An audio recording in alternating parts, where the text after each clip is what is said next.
نحمده ونصلي علی رسول الکریم اما بعد۔ ایک صاحب نے پوچھا ہے کہ انڈیا پاکستان میں عید الفطر کی صورتحال کیا ہے؟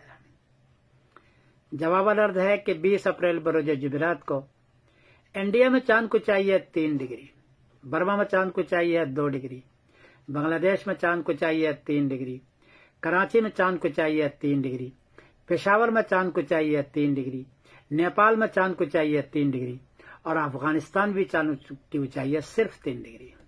3 ڈگری میں چاند نظر نہیں آتا، اس لیے 20 اپریل بروز جمعرات کو کسی حال میں چاند نظر نہیں آئے گا۔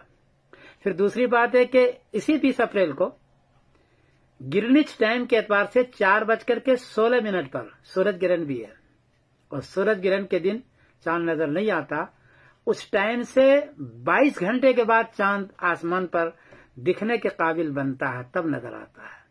اس اعتبار سے بھی 20 اپریل بروز جمعرات کو چاند نظر نہیں آئے گا۔ کوئی آدمی اگر گواہی لیتا ہے، گواہی بہرحال جھوٹی ہے۔ 21 اپریل بروز جمعہ کو انڈیا میں چاند کو چاہیے 16 ڈگری، برما میں چاند کو چاہیے 15 ڈگری، بنگلہ دیش میں چاند کو چاہیے 15 ڈگری، کراچی میں چاند کو چاہیے 16 ڈگری، پشاور میں چاند کو چاہیے 16 ڈگری، نیپال میں چاند کو چاہیے 15 ڈگری، اور افغانستان میں چاند کو چاہیے 16 ڈگری۔ چونکہ 10 ڈگری سے کافی اونچا ہے، 10 ڈگری میں چاند نظر آنا شروع ہوتا ہے، کافی اونچا ہے، اس لیے 21 اپریل بروز جمعہ کو چاند نظر آئے گا، واضح نظر آئے گا، دیر تک رہے گا۔